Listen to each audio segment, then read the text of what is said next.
This is a house you're looking at. Its roof is orange, and it's set in front of autumn trees. A mouse is coming out of the house holding a book, as you can see, folks. The book is full of recipes, and this mouse is rummaging through the trash for food. Everyone, his father's here. You can see his father. He's also digging through the food and the trash, friends. The father picks up something from the garbage, but the mouse grabs it from him because he thinks it's poisonous and shows the poison to all his friends, his father, and his sibling. As you can see, he spots the poisons here and is happy because he's saved his family. Then his father makes him the poison inspector, friends, so he checks for poison in foods, just like you see. Afterward, his father is proud of his son and says, "Well done," and so on. But the son doesn't want this job, as you can see, folks. He objects and says, Dad, I don't want this." Then the mouse sneaks into a woman's house and watches a chef named Gusteau and feels happy. He admires him and wants to be like him. Friends, he eats food, has special powers, and by eating he can imagine things. One day he cooks something, lightning strikes, and they fall to the ground. The meal is cooked. He's happy with how it turns out, but something's missing. He needs a few more spices, so he goes to the kitchen to find spices. While searching for them, he sees on TV that Gusteau has died. Friends, suddenly he's depressed, as you can see. He keeps watching TV and learns that Gusteau died because Anton Ego criticized his cooking and called it bad. While he's upset, the old woman spots the mouse and looks as if to say, "What are they doing in my house?" She grabs her shotgun and starts shooting at the mice. Friends, as you can see. She shoots and shoots. The mice run. They're fleeing. She keeps firing everywhere. The ceiling is about to collapse, friends. Just as the ceiling is about to fall, it crashes to the floor. Suddenly she sees a swarm of mice. The woman is blinded there. All the mice scatter in panic, friends, trying to escape the house. Remy the mouse grabs the book and runs off. Because the other mice got into the boats, Remy can't reach the boat. He tries to swim with the book, but can't catch up with his family. The woman keeps shooting. He misses the fork his family reaches out to him. After that, he's left alone and lost. Remy gets lost here. He's flailing in the floodwaters, tossed this way and that. Suddenly, he starts looking for the book, and just like you see, friends, he finds it. He glides along the surface, all alone. He flips through the pages, as you can see, and before long he's hungry. To find food, he heads up toward an attic. He climbs through pipes, makes his way into places where people live, squeezes past a mousetrap, reaches the roof, and realizes he's in Paris, friends. Just as you can see, down below is Gusteau's restaurant. Then we meet Linguini, one of our main characters. He comes to the restaurant, which actually belongs to his late father, though he doesn't know that. The head chef sticks him on janitorial duty. Linguini knocks over a pot of soup and, while trying to fix it, makes an even uglier mess. The mouse catches the smell, intervenes, and starts adding things. Tosses in this, tosses in that, turns down the burner, washes his hands, adds oil and milk, a few more spices, until the soup tastes great. Linguini spots the mouse and grabs him, just as the chef is scolding him. Meanwhile, the waiters carry off the mouse-made soup. The customers love it. No one can figure out how Linguini did it. Even the chef admits it's delicious, then yells, "How did you pull that off?" The female cook reminds him, "Anyone can cook." That's Gusteau's philosophy. Then the chef sees the mouse and shouts, "A rat!" A chase begins. Linguini pops the mouse into a jar, takes it down to the river, tosses it in, then fishes it right back out. They lock eyes. Linguini lets him go. The mouse trots back to Linguini. They stare again. That night, Linguini brings him home, and they fall asleep beneath the Paris skyline. Morning comes. Linguini tucks the mouse down his boxers. The mouse protests but has no choice. He scurries around inside Linguini's clothes, nipping here and there, very uncomfortable. As you can see, they end up in the walk-in freezer where Linguini has second thoughts. Then he sets the mouse on his head. The mouse grabs a handful of hair, and they discover he can steer Linguini by tugging on it. Training time. The mouse yanks an arm, spaghetti twirls, friends, as you can see. He tilts a bottle, wine pours. He chops onions, drops something, picks it up, keeps cooking. Days pass. They get the hang of it. In the kitchen, every dish Linguini turns out wins the chef's praise. Soon the head chef learns by a phone call, complete shock, that Linguini is actually Gusteau's son. "Impossible," he sputters. The lawyer shrugs. Nothing to be done. Meanwhile, the female cook starts formally training Linguini. Beans to taste, bread crust to crunch, lemons to zest, groceries to buy. All part of the curriculum, friends. They dice potatoes, practice, practice. Out in the dining room, the waiter takes orders. Every customer wants linguini special. If Linguini made it once, he can make it again, the chef declares, and everyone turns to him. But Linguini didn't cook it. The mouse did. So Remy gathers each ingredient, sniffs everything, drags what he needs into place, and starts cooking.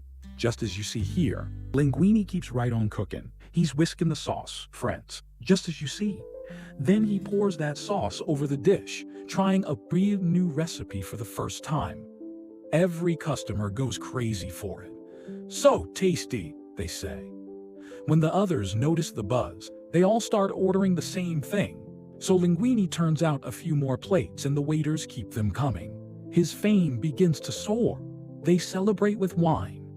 In the middle of the party, the head chef catches a glimpse of a rat on Linguini's head and tries to grab it but can't, because Remy happens to be outside right then. The chef fishes for answers, trying to find out whether Linguini really knows he's Gusteau's son, but gets nothing.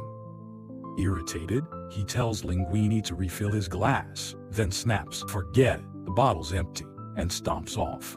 Meanwhile, Remy is partying too. He's found his family and they're having a grand time, fiddle and all. But Remy and his father argue. Remy says he loves humans. Dad insists humans are dangerous. To prove it, Dad drags him to a grim scene of dead rats and piles of poison bait. Shaken, Remy slips back to the humans, to Linguini. He climbs inside Linguini's clothes and wakes him up, steering him into action. Under Remy's control, Linguini strides over and kisses the girl cook. She's about to mace him, then decides she likes it. They become a couple, kissing as the camera pulls up over Paris. Next, we meet the critic, Anton Ego. He's furious. How can this upstart restaurant be turning out such marvelous dishes? The head chef is furious too. If Linguini really is Gusteau's heir, the chef will lose everything. Linguini himself is rattled. How can this all be true? Remy sneaks into the chef's office and discovers the proof. A letter confirming that Linguini is Gusteau's son and legal owner of the restaurant. He even consults Gusteau's ghost, who shrugs. He didn't know either. Remy grabs the letter, bolts, drops it, grabs it again, and uses it like a parachute. He lands on a boat. The chef falls into the river. Remy escapes with the letter and delivers it to Linguini. With the truth revealed, the chef is forced to admit the restaurant belongs to Linguini. More celebrations follow. The news broadcasts the story. Yes, Linguini is Gusteau's son. His life turns glamorous in the heart of Paris, while the disgraced chef ends up soaked by street fountains. Then Anton Ego sends word. He's coming to dine, and if the food disappoints, he'll ruin them. Behind the scenes, Remy secretly sneaks his entire rat family into the kitchen so they can nibble whatever they like. They start stealing ingredients. Remy knows it's a bad idea, but caves into them. Suddenly, Linguini walks in and sees a swarm of rats. Stunned and furious, he ejects Remy and the others. "Don't ever come back!" He slams the door. Remy is left all alone. Remy is miserable, folks, as you can see. Linguini's on his own, clueless and under crushing stress. Everyone's on his back. "Come on, make the dish, make the dish. For heaven's sake, just cook." Panicking, he mumbles something and bolts. The crew mutters, "Oh, Linguini's useless." Then they spot Remy and the whole staff lunges at him. Linguini leaps in frenzy. "He's my friend. Harmless, helpful. He's the one who's been cooking." Shocked, the cooks back off while Linguini explains that every famous dish was really Remy's work, that the tiny rat is the true chef. One by one they leave.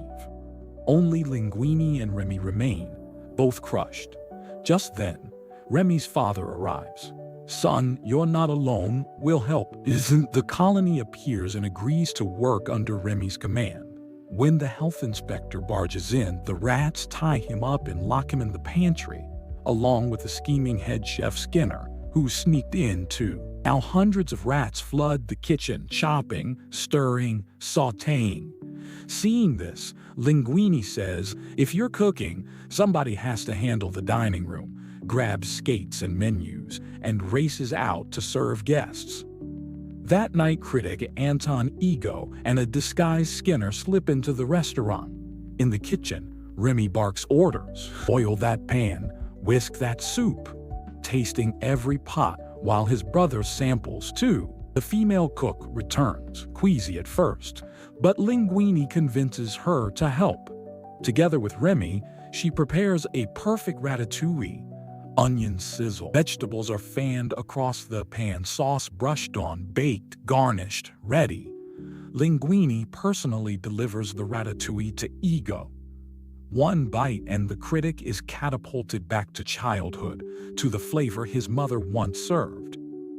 Overwhelmed, he devours the dish, drops his pen, then keeps eating with growing delight.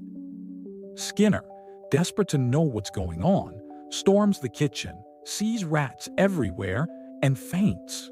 He and the health inspector end up locked in the pantry. Meanwhile, Ego finishes, declares the meal exquisite, and asks to meet the chef. The staff say he must wait until all patrons leave. He agrees. Hours later, they unveil Remy. Ego sputters, thinking it a joke. A rat? Cooking? But the room turns solemn. Realizing the truth, he thanks Remy sincerely and departs. Next day, Ego's review appears in the paper. The best food he's tasted in years. A restaurant that reignited his appetite.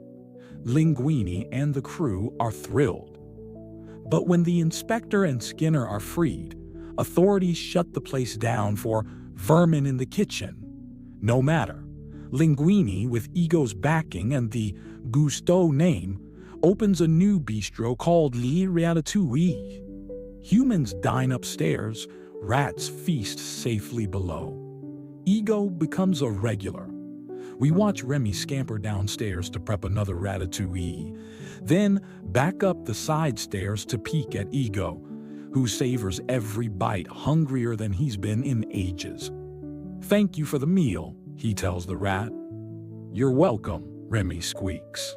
The camera pans across happy diners, people and rodents alike, big muscled rat and little kids' rats, and finally rests on the new sign, Ratatouille, with our chef rat perched above the Paris skyline. And that, friends, is the film. Thanks for watching.